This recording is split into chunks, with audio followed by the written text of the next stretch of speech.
Hi, this is Julian, a civil rights attorney in Chicago. I'm going to react to a scene in the movie Straight Outta Compton where the police stopped them and put them on the ground. One time.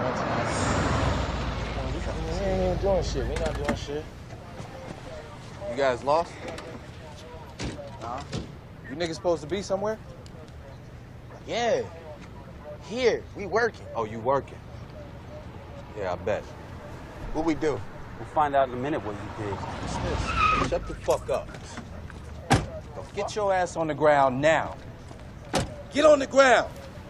On the ground? What's supposed to do with this? All right, so let's just break it down right now. So they're outside, the police pull up, there's been no report of a crime being committed, and then they tell them to get on the ground. So from a legal perspective, that is what's called a seizure. A seizure in the law under the Fourth Amendment is if you do not feel free to leave. So you can end a police encounter. If the police come up to you on the street and they want to talk to you, you can say, I don't want to talk to you. You can go on about your business.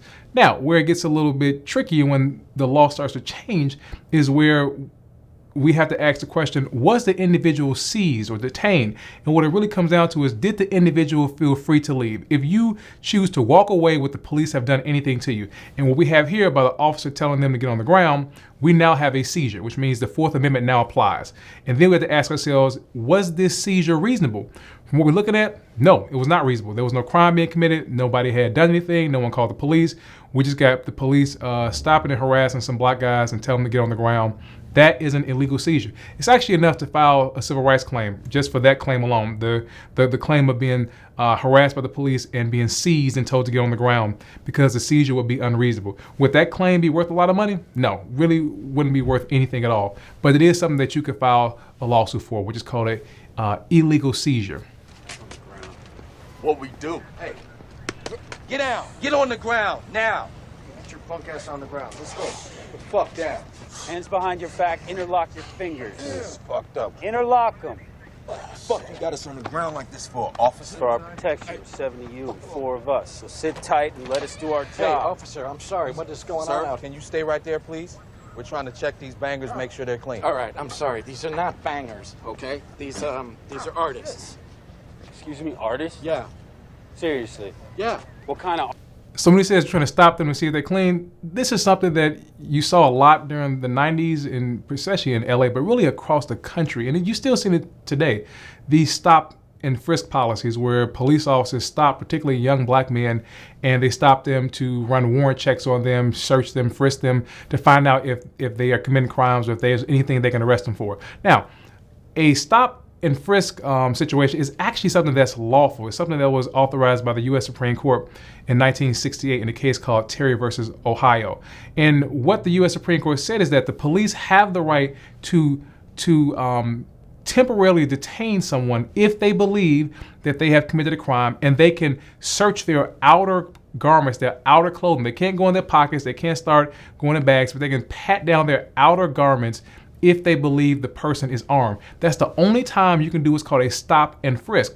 Now, what police departments have done since then is they've expanded that to mean that we can stop anybody that we want to stop, search them, run their IDs, and then let them go if we decide to do so. That's not what the U.S. Supreme Court authorized in Terry versus Ohio in 1968. But that is what's happening in cities all across this country, which is people are being stopped for no reason, black people in particular, and being searched and questioned and being harassed and humiliated. And that's exactly what we see in this situation. So this is an unlawful stop and an unlawful seizure, and it's about to turn into an unlawful a pat down and an unlawful frisk. Artists. Rappers, and they're working with me in the studio right now. Well, see, rap is not an art. And I'm sorry, who are you?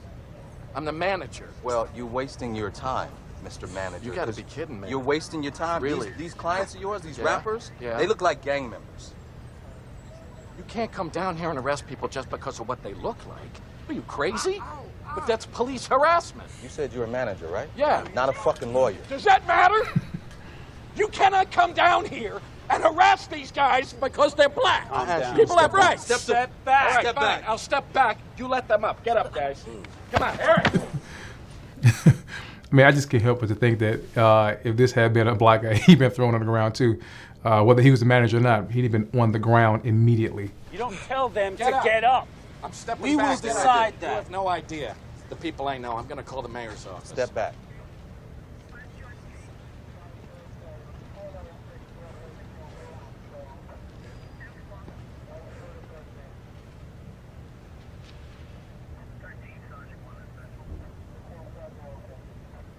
Now get up. Get up, now! Okay. And Come you on, keep guys. your people in line, you Yep. understand? And the fuck out of Torrance. Good.